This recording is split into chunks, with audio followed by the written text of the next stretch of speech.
آج کا ٹاپک ہے اس جہان کے ہم شکل نہ بنو، اور ورد افسیوں 2 باب پہلی آیت سے 10 آیت تک۔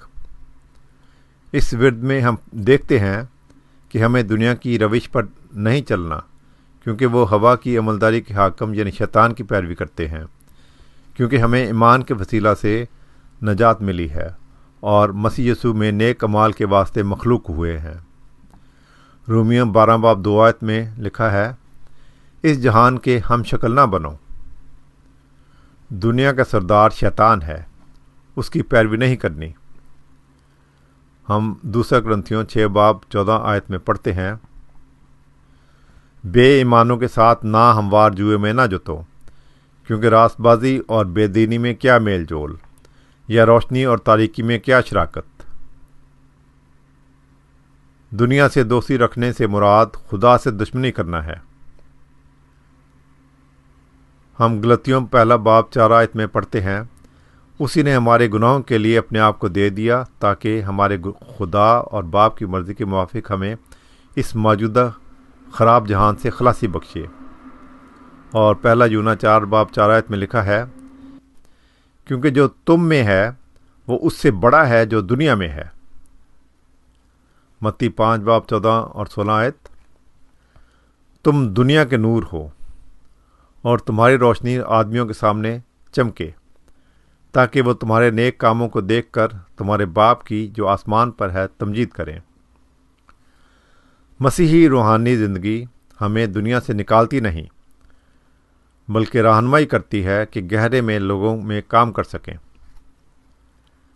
ہم 1 کرنتھیوں 5 باب 10 آیت میں پڑھتے ہیں، یہ تو نہیں کہ بالکل دنیا کے حرام کاروں سے ملنا ہی نہیں۔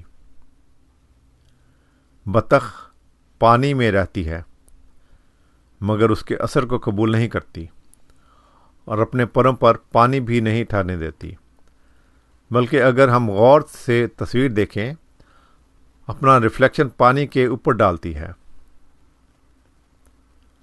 1 کرنتھیوں 4 باب 9 آیت میں لکھا ہے، پولس کہتا ہے، میری دانش میں خدا نے ہم رسولوں کو سب سے ادنا ٹھہرا کر ان لوگوں کی طرح پیش کیا ہے جن کے قتل کا حکم ہو چکا ہو، کیونکہ ہم دنیا اور فرشتوں اور آدمیوں کے لیے ایک تماشا ٹھہرے۔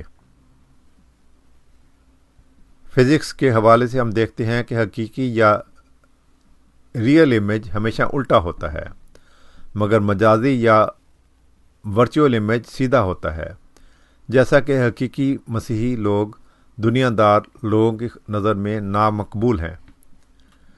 تصویر میں اگر ہم دیکھیں کہ ایک سیدھے آبجیکٹ کی ریز جب کنویکس لینس میں سے گزرتی ہیں تو آبجیکٹ کی طرف سے آنکھ سے دیکھنے پر اس کا الٹا امیج نظر آئے گا۔ اس کے برعکس آبجیکٹ کا ورچوئل امیج سیدھا نظر آئے گا۔ فزکس کی لیب میں آپ خود بھی یہ ایکسپیریمنٹ کر سکتے ہیں۔ ہم رومیوں 13 باب 12 آیت میں پڑھتے ہیں، تاریکی کے کاموں کو ترک کر کے روشنی کے ہتھیار باندھ لیں۔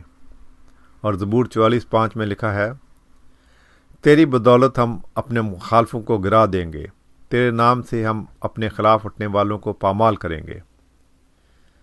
کیا آپ کو معلوم ہے کہ پانی میں ہمارا تیرنا یا کشتی چلانا یا مچھلی کا پانی کے بہاؤ کے خلاف جانا کیسے ہوتا ہے؟ ہم اپنے ہاتھوں سے پانی کو پیچھے پش کرتے ہیں، جس کے نتیجہ میں ہم پانی کے بہاؤ کے خلاف تیرتے ہیں۔ اسی طرح ہم کشتی کے چپوؤں سے پانی کو پیچھے دھکیلتے ہیں، جس کے نتیجہ میں کشتی پانی کے بہاؤ کے خلاف آگے جاتی ہے، اور اگر کشتی یا ہم رک جائیں تو پانی کا بہاؤ ہمیں اپنے ساتھ لے جائے گا۔ اور غور کریں، زندہ مچھلی پانی کے بہاؤ کے خلاف چلتی ہے، مگر مردہ مچھلی کو پانی اپنے بہاؤ کے ساتھ لے جاتا ہے۔ روشنی کے ہتھیاروں کو لے کر دنیا داروں کے تاریکی کے ہتھیاروں کا مقابلہ کرنے کے لیے ہم ضرور ہے کہ ہم دشمن کے ہتھیاروں کو پہچانیں۔ ہم نے ان کو اپنے جسم، جان اور روح سے پہچاننا ہے۔ سب سے پہلے روح کے ذریعے سے پہچاننے کے لیے پاک روح کی رہنمائی ضروری ہے، جیسا کہ ہم پہلا کرنتھیوں 2:15 میں پڑھتے ہیں کہ روحانی شخص سب باتوں کو پرکھ لیتا ہے مگر خود کسی سے پرکھا نہیں جاتا۔ جان یا ذہن کے ذریعہ جاننے کے لیے حکمت، فہم اور علم ضروری ہے۔ مثال کے طور پر سائیکالوجی کی مدد سے ہم بہت کچھ جان لیتے ہیں۔ تیسری بات، جسم کے ذریعہ جاننے کے لیے حواس خمسہ کی مدد چاہیے، یعنی دیکھنے کی طاقت، سننے کی طاقت، چھونے کی طاقت، سونگھنے کی طاقت اور چکھنے کی طاقت، جس میں دیکھنے کی طاقت سب سے زیادہ مضبوط ہے۔ ہم فلپیوں 4:8 میں قانون دیکھتے ہیں، جتنی باتیں پسندیدہ ہیں ان پر غور کیا کرو، ذرا ناپسندیدہ کو سمجھیں اور ان سے بچنے کے لیے خدا کی مدد مانگے۔ پہلا، ٹیری ترچھی زبان، دوسرا نالائق حرکتیں، تیسرا کجرو راستہ، چوتھا نامناسب لباس، پانچواں سب سے ضروری دیکھنا، جس میں میڈیا شامل ہے۔ ہم جانتے ہیں کہ انسان کے ذہن میں سب سے زیادہ مضبوط نروز دیکھنے کے ذریعہ جاتی ہیں۔ لیٹسٹ اعداد و شمار کے مطابق نوجوان بالخصوص 13 سے 19 سال کے درمیان دن کے 24 گھنٹوں میں 7 گھنٹے 22 منٹ یا تقریباً 8 گھنٹے اسکرین پر گزارتے ہیں، جس میں اسمارٹ فون، ٹی وی، لیپ ٹاپ، کمپیوٹر وغیرہ شامل ہیں۔ ہم زبور 119 اور امثال 23 باب میں کچھ آیات پڑھتے ہیں۔ میری آنکھوں کو بتلان پر نظر کرنے سے باز رکھ، اس پر نظر نہ کر، گہری خندق ہے، تنگ گڑھا ہے، کیونکہ انجام کار وہ سام کی طرح کاٹتی اور افعی کی طرح ڈس جاتی ہے۔